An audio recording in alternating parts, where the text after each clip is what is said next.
One day the campaign you're running right now is going to end. And that's something you should probably plan for. Welcome back everybody, this is GDS. In this video we're going to be talking about the fact that all campaigns end, but few people actually plan for their campaigns to end. But before we start this video, I want you to go to the blah blah below, that's the comments, and let me know what % of your campaigns stopped rather than ending. In other words, they just, well, you stop meeting with your players and stop playing rather than actually reaching an end in your campaign. This is a small channel. I don't get many comments, so if you comment below, I'm gonna see it, heart it, and probably respond, so let's get a conversation going. As I just said, all campaigns end, but many people never design an end for their campaign. They just perpetually play, and eventually the campaign just stops.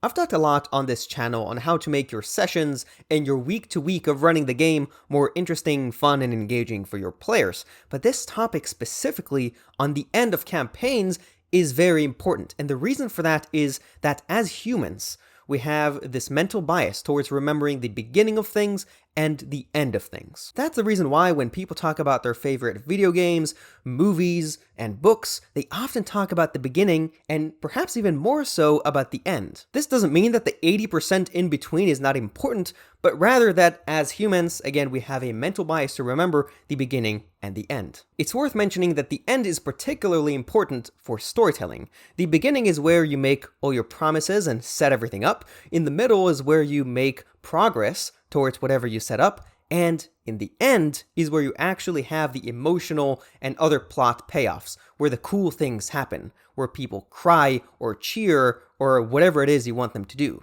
In other words, the ending for a campaign or a story is the ultimate evocation of the fantasy that people who started in the beginning were sold on, what got them excited about this story or about this game. Endings are important, and that much we just established. The tricky thing is that we are GMs, we're not fiction writers, and that means we can't already know the end in the beginning. So how are we supposed to sell players on a fantasy if we don't know what its ultimate evocation is? In other words, how do we plan out meticulously a satisfying end when we're supposed to not know the end, because that would be railroading? There could be multiple answers to this question, and I actually have a very similar video that's going to be either here or here that talks about how you can plan without railroading.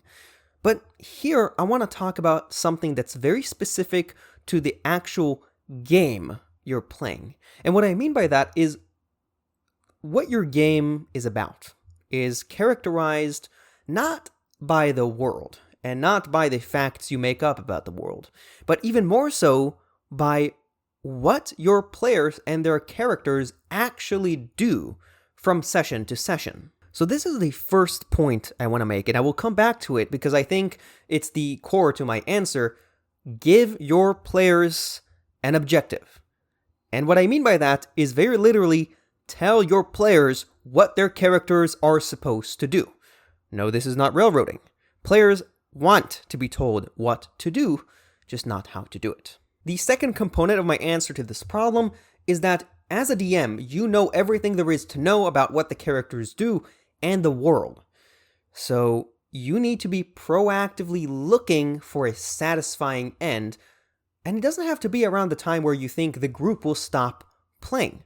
Because, and this is my third point, just because this campaign ends doesn't mean you can't immediately start another campaign. So, as the GM who knows everything about the world, you are looking out for an opportunity to wrap up what is happening and bring it to a satisfying end. Once that happens, you can just start another campaign, take a break and play a different game. The end of your campaign doesn't need to be the end of your group. So those are my three answers for how can you bring your campaign to a satisfying end as a GM. And I want to talk more about one, because I think 2 and 3 are pretty self-explanatory, but it's not immediately clear why giving your players an objective, just like, here guys, this is what you do in this campaign, will help you do that. Now, if you've ever heard the saying, the ends justify the means, ends here doesn't mean, the physical or mental end of something. It means objective. So an objective is an end. When you give your players an objective, you give them an implicit end. This is what you need to do, and after you've done it, it's accomplished. If you look at other tabletop RPGs, you'll find that D20 Fantasy is uniquely lacking in a player objective, i.e. in a player end.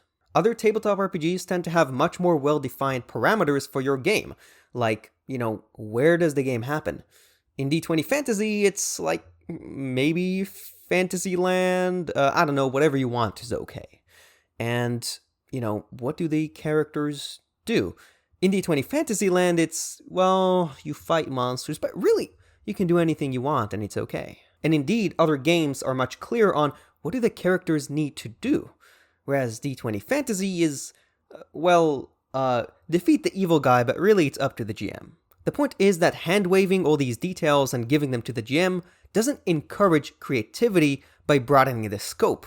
It actually makes it a lot more difficult. I understand this is a little abstract, so let me give you a very concrete example. There is a tabletop RPG, which I have not played, called Skyrealms of Xorn. The game is set in a particular world that is divided between two social classes. You have the people who are lower classes, and then the people of the high class, which is called Dren. Every single player character starts with the objective of becoming Dren, of becoming a fully fledged citizen. And the way they accomplish this is by accomplishing different tasks for different Dren and earning their place amongst the citizenship. I encourage you to look into this game because it's old and pretty weird, but the great thing about it, which is the reason I chose it for this example, is that it gives you a very particular world, or at least details about that world, and gives the players a very concrete objective. This is not railroading, it's a restriction which generates creativity. When players have restrictions like this, they make characters that actually make sense for the world, rather than characters that have been clearly made in a vacuum, that have no relation to the world or to one another, and might have some personal goals that really have nothing to do with the campaign. The other great thing, like we just talked about, is that when the game has its own natural objective, as a GM, you're almost forced to make sure that each session makes progress towards that objective. And look how, just by playing the game, we naturally have a structure of promise. You guys might become Dren, i.e. citizens. Progress, each session you get closer to that goal, and then payoff, an objective, an end. You have achieved your goal. Giving your players objectives, and also, if you can, restricting the world or other things using the game system is one of the best ways to be able to actually plan an end to your campaign.